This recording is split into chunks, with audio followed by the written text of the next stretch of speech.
Nous avons fait faire une étude puisqu'il y avait plusieurs solutions. Dès le 2 janvier, la gestion de l'eau potable sera confiée à la Société d'aménagement urbain et rural.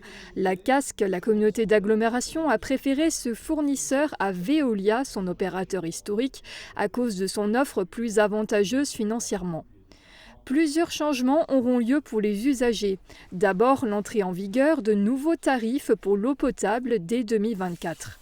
Ceux qui consomment moins d'eau devraient pouvoir alléger leurs factures. Nous avons prévu deux plages, deux niveaux. Le premier niveau est une consommation de 0 à 120 mètres cubes par an.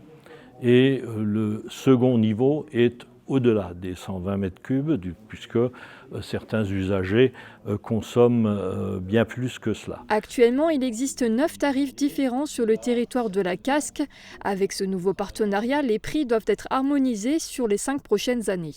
Il y a des communes qui vont voir leurs tarifs augmenter, il y en a d'autres qui seront à la baisse, mais quand au bout des 5 ans, tout le monde aura atteint le même niveau de facturation, eh bien globalement nous serons légèrement en dessous du prix pratiqué aujourd'hui. Concrètement, un consommateur moyen devrait payer 217 € hors taxe d'ici 5 ans contre 234 € aujourd'hui, soit 18 € par mois pour l'abonnement en eau potable. Sur votre facture, ça doit représenter 8% d'économie au total. Pour atteindre cet objectif, la SOR et la CASC doivent trouver des solutions pour faire baisser le prix de l'eau. Ça passe par de nouveaux investissements dans l'entretien et l'amélioration des ouvrages. Plus de 10 millions d'euros seront investis pour les travaux. Autre grand défi qui attend la SOR, les problèmes des fuites d'eau. Plus d'1 million de mètres cubes d'eau sont perdus en moyenne chaque année, l'équivalent de 350 piscines olympiques. Donc notre objectif, c'est de mettre en place des équipements pour détecter plus vite les fuites et du coup aller les réparer plus vite.